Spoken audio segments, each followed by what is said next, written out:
What if I told you there's a place on earth where it hasn't rained for over 2 million years?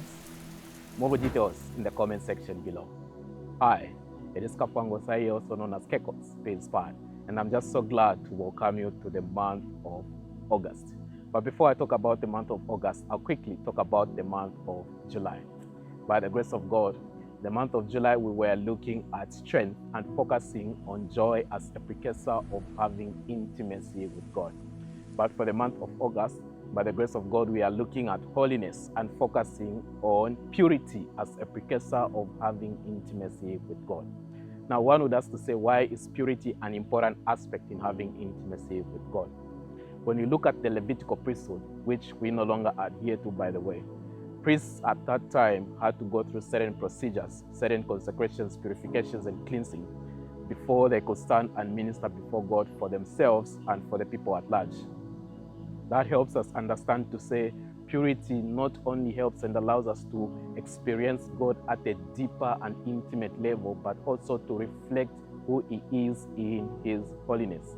We can look at some of the procedures that they had to go through in Exodus chapter 29, Leviticus chapter 8, verse 33 to 35, Exodus chapter 30, verse 19 to 21, and many more scriptures. In Matthew chapter 5, verse 14, we are told to say, "Ye are the light of the world, a city set on a hill that cannot be hid. An impure prism, mirror, or body cannot reflect light at the same intensity as one that is pure."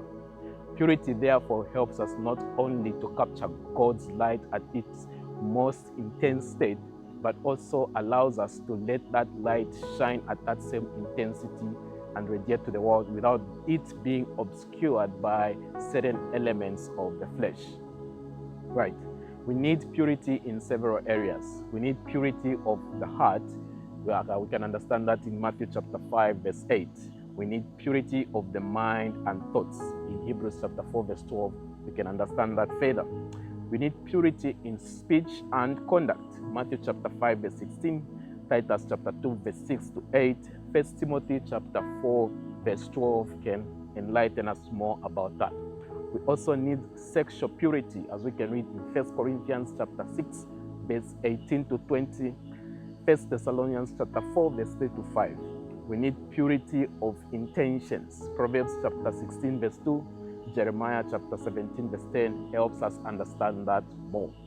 We also need purity in morals. We can understand further in 1 Timothy chapter 5, verse 22, and so on and so forth.